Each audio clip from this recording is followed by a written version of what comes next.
La bataille de Waterloo a eu un impact profond sur l'histoire de l'Europe. Elle a marqué la fin des 100 jours et l'ère napoléonienne. Elle a conduit à la restauration des monarchies Bourbon en France et des monarchies en Europe. Cette bataille continue à fasciner les gens aujourd'hui. C'est encore un lieu de pèlerinage populaire pour les passionnés d'histoire militaire et pour ceux qui s'intéressent à la vie de Napoléon. Mais que reste-t-il aujourd'hui de ce champ de bataille ?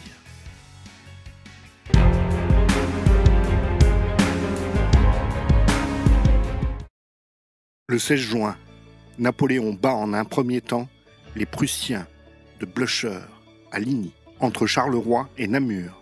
Les Prussiens parviennent à se retirer en bon ordre. Puis Napoléon ordonne à Grouchy de les poursuivre avec 33 000 hommes, afin d'empêcher leur jonction avec les Anglais. C'est la stratégie de Napoléon. Battre chaque armée avant qu'elle se ne rejoigne. Le 17 juin, les Anglais, Hollandais et Prussiens se retirent vers le nord et se retranchent solidement au sud du village de Waterloo, sous le commandement du général Wellington. Le 17 juin, il pleut tellement. Napoléon reporte la bataille. Le 18, le sol est détrempé. Enfin arrive la rencontre décisive du 18 juin. Mais le sol est toujours détrempé par les violents orages qu'il y a eu la veille et l'artillerie française se déplace mal. L'attaque doit être différée jusqu'à la fin de la matinée. Wellington a mis ses troupes sur la contrepente, cachées à la vue de Napoléon. Wellington a fait aussi armer et fortifier les fermes de la Papelotte, de la Haie-Sainte et le château-ferme d'Hougoumont, caché derrière un bois, invisible pour les Français. Le château de Goumont et non de Hougoumont, une erreur qui date d'après le 18 juin 1815. Il est 11h30 en ce dimanche 18 juin et le premier coup de canon résonne du côté des Français. Après le court et inefficace tir de canon sur le bois, les troupes du général Jérôme Bonaparte, le frère cadet de l'empereur, s'élancent pour prendre le bois devant la ferme d'Hougoumont et ainsi faire diversion. La ferme d'Hougoumont est encerclée par les bois, mais les Français ne savent pas qu'au milieu des bois, il y a une ferme. Ne sachant pas que le château-ferme était derrière la lisière du bois, de l'autre côté. Ils vont mettre près d'1 heure à prendre le bois. Pendant cette bataille, le général Baudouin sera tué devant les murs du château-ferme. Mais le premier assaut est brisé, à 30 pas du corps de ferme, avec un feu nourri venu du mur d'enceinte. Contre toute attente, 500 soldats anglais vont résister contre 8000 soldats d'élite français. Les combats sont d'une extrême violence. À 12h30, les bataillons français repartent à l'assaut. Les Britanniques reculent devant le nombre et s'engouffrent dans la cour du château, par le portail nord. Ils n'ont pas le temps de refermer les portes, que déjà le sous-lieutenant Legros et une trentaine d'hommes sont sur eux, forçant la porte et parvenant à s'introduire dans la cour. Les Anglais se jettent sur les intrus et les taillent en pièces, ne laissant indemne, dit-on, qu'un jeune tambour. Et ils arrivent à refermer soigneusement la porte. Les soldats français remontent sans cesse à l'attaque. Par-dessus, les tas de cadavres qui s'amoncellent.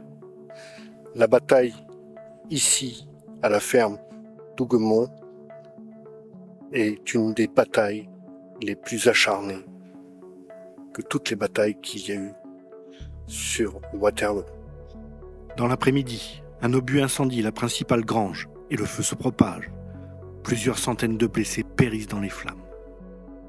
Plus de 6000 hommes sont mis hors de combat à Hougoumont. Victor Hugo dira qu'environ 300 cadavres auraient été jetés dans le puits. Mais il s'agit d'une légende. Au soir du 18 juin, 300 Anglais et 800 Français sont enterrés à la hâte devant les portes de la ferme. Ces 2 derniers châtaigniers sont les seuls témoins de cette bataille qui a fait rage ici, à la ferme d'Hougoumont. Le général Jérôme Bonaparte va s'acharner sur ce château-ferme. Le combat dure 8 heures. Le verger et le jardin de la ferme changent 7 fois de main. Les soldats français ne parviendront jamais à pénétrer à l'intérieur des bâtiments. Wellington ne cessera de dire que le tournant de la bataille de Waterloo se joua lorsque se fermèrent les portes de Hougoumont. La ferme d'Hougoumont est le seul vestige de cette bataille de Waterloo. La bataille de Waterloo, c'est 188 000 hommes qui s'affrontent pendant plus de 10 heures, avec 35 000 chevaux, sous le feu de 500 canons.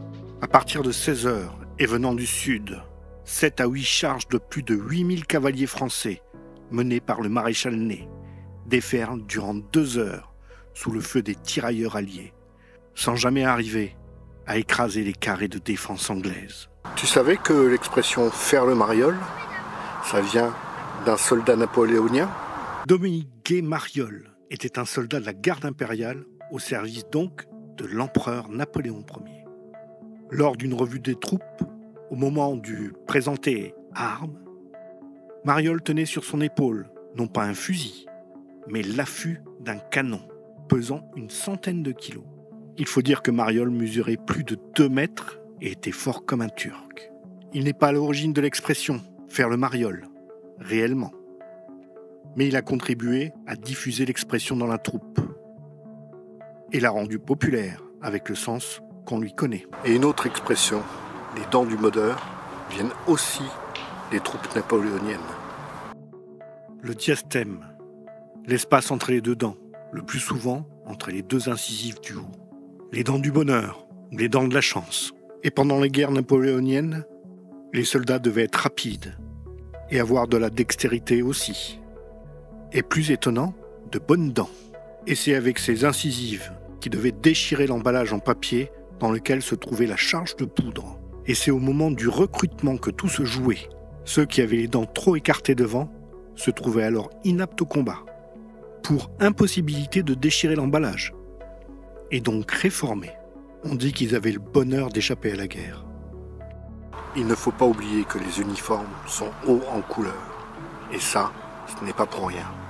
Contrairement à aujourd'hui, où on essaye de se dissimuler, de se camoufler, de se fondre dans le décor, les uniformes hauts en couleur, comme les vestes rouges des Anglais, ou les uniformes bleu-blanc-rouge des soldats napoléoniens, n'ont qu'un seul but, se faire voir et être vus. On pourrait croire à une ineptie, mais pas du tout. Tout cela vient de la poudre utilisée. Sur les champs de bataille, pendant le combat, les champs de bataille se remplissent vite de fumée. Les tirs des canons, des fusils, font énormément de fumée, à un point où on ne distingue plus les hommes, mais les couleurs. Donc forcément, dans ce combat de brouillard, il faut être vu et voir. Ce qui va changer la donne, c'est la création de la poudre sans fumée, la PSF, vers 1846. Mais l'armée française est tellement belle avec son pantalon rouge Garance. Et les uniformes vont être du même acabit, 100 ans après, jusqu'à la Grande Guerre de 1914. Le temps est crucial dans une bataille. Et sur le champ de bataille de Waterloo, les généraux consultent continuellement leur montre. Il faut 30 secondes pour charger une arme ou un canon, viser et faire feu. Vive l'empereur ! 15 minutes sont nécessaires pour déplacer une batterie d'artillerie sur 250 mètres. Il a fallu 8 heures aux troupes de Blücher pour arriver sur le champ de bataille. Les soldats de Grouchy n'arrivèrent jamais à temps. Wellington disait lui-même « Je regardais plus souvent ma montre que quoi que ce soit d'autre. Je savais que si mes troupes pouvaient tenir leur position jusqu'à la nuit, je devrais alors être rejoint par Blücher, avant le matin, et nous laisserions ainsi Bonaparte sans armée le jour suivant. » Il est 16 heures, et les Français ont réussi à percer le centre du dispositif. À ce moment-là, Wellington commence à penser à se replier. À 16h30, ce qui aurait pu être une véritable débâcle des Anglais se transforme en miracle avec une victoire décisive et l'arrivée de Blücher sur le flanc droit. À 19h30, Napoléon se décide enfin à faire donner la garde. Pour rétablir la situation au centre, Victor Hugo écrira « Tranquille, souriant la mitraille anglaise, la garde impériale entra dans la fournaise. » Wellington va concentrer toutes ses troupes sur cette position. Les Anglais sortent des champs de blé et foudroient les premières lignes de la moyenne garde. Acculée, la garde se bat à 10 contre 1 avec acharnement. La garde impériale meurt, mais ne se rend pas. Mais soudain, elle recule. Cette information, à peine croyable, se répand comme une traînée de poudre dans les rangs. La garde recule. Et ces mots, personne n'aurait cru les entendre un jour. La garde recule. À ce moment-là, la grande armée, saisie d'effroi, s'ébranle et bat en retraite. Le général Cambronne, commandant le dernier carré de la garde, sommé de se rendre par le général britannique Colville, lui aurait répondu « La garde meurt, mais ne se rend pas ». Puis un définitif « Merde », avant d'être grièvement blessé. Le mot de Cambronne rentrait dans la légende. Et l'armée de Wellington va rapporter une prise de guerre de la vieille garde impériale. Et cette prise de guerre se fera par le First Foot Guards. C'est le mythique bonnet qui était porté par les grenadiers de la garde impériale de Napoléon, afin de les rendre plus grands, et donc plus intimidants. Ensuite, ils ont eu l'autorisation de porter la coiffe, comme trophée de guerre. Et ces chapeaux sont encore là, à Buckingham, pour nous rappeler, plus de 200 ans après, la dernière défaite de l'empereur. Sur le champ de bataille, un spectacle d'apocalypse s'offre à la nuit tombante. On compte 11 000 tués et plus de 40 000 blessés dans les deux camps. Et c'est une multitude d'erreurs qui ont fait chuter l'aigle, celui-là même qui avait marqué l'Europe de ses serres. On peut pointer du doigt un grave manque de coordination, des ordres tardifs et des hésitations fatales. À Ligny, Napoléon a attendu des renforts de Ney qui ne sont jamais venus. Et ainsi, il n'a pu anéantir les Prussiens. Napoléon va penser aussi que ces Prussiens sont en déroute et hors de combat. Il a hésité à les poursuivre. Ce n'est que le lendemain qu'il enverra Grouchy, avec 14 heures de retard sur les Prussiens. L'aigle n'est pas au meilleur de sa forme, il est malade. Et ça a joué sur ses décisions. La maudite charge de Ney, au centre, sans ordre, qui tombe sur des carrés anglais, en bon ordre, au lieu d'attaquer le flanc droit, ce qui va entraîner d'énormes pertes dans la cavalerie. Ou ce satané Grouchy, qui a poursuivi les ordres de Napoléon, au lieu de marcher au son du canon, et rejoindre Waterloo. On pourrait pointer du doigt aussi l'emploi trop tardif de la garde. Mais ce qui a fait perdre réellement cette bataille de Waterloo, c'est la pluie incessante de la veille, qui a détrempé le terrain et créé une boue épaisse, empêchant le déploiement de la cavalerie et le déplacement de l'artillerie. Et cette maudite boue qui ne faisait pas fuser les boulets pour aller plus loin, mais qui les scotchait au terrain. Si la bataille avait commencé à 9h comme prévu, au lieu de 11h30, Blücher ne serait jamais arrivé à temps. Wellington aurait été battu avant que Blücher arrive. Et la retraite de Wellington aurait été catastrophique. Victor Hugo dira, s'il n'avait pas plu dans la nuit du 17 au 18 juin 1815, l'avenir de l'Europe était changé. Un nuage traversant le ciel à contresens de la saison a suffi pour l'écroulement d'un monde. Avec des si, l'Europe parlerait français. Et si Napoléon avait gagné Waterloo, ce jour-là, il y aurait eu un autre Waterloo, autre part. Que reste-t-il de cette bataille de Waterloo, de ce champ? Sous la terre subsistent encore des traces oubliées de cet affrontement. De nombreux objets sont encore conservés dans ce musée, vestiges de cette bataille. Des uniformes, des fusils, des canons, ou comme cette cuirasse du carabinier François-Antoine Fauveau, transpercée par un boulet de canon. C'est en gravissant la butte du Lion, haute de 40 mètres, avec ses 226 marches, que l'on domine ce champ de bataille de 3 km sur 1,5 km.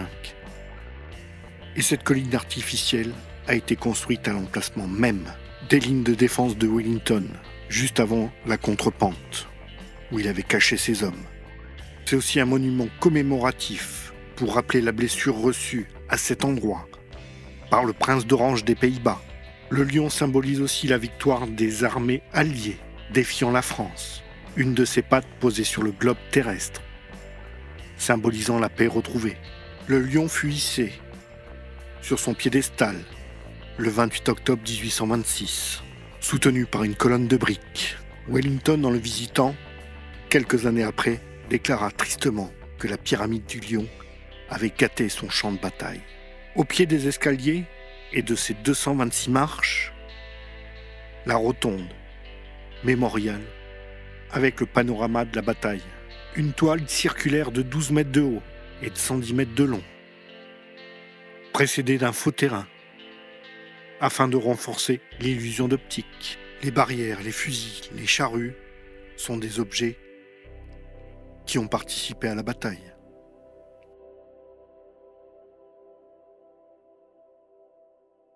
Comme s'envole au vent une paille enflammée, s'évanouit ce bruit que fut la grande armée. Et cette plaine, hélas, où l'on rêve aujourd'hui, vit fuir ceux devant qui l'univers avait fui. La bataille de Waterloo clôt la période révolutionnaire et elle met fin à 7 siècles d'hostilité entre la France et l'Angleterre. J'espère que la vidéo t'a plu. Moi, je retourne sur les routes et n'oublie pas, l'important, c'est pas la destination, l'important, c'est les gens et les lieux que tu vas rencontrer sur ta route. Allez, ciao!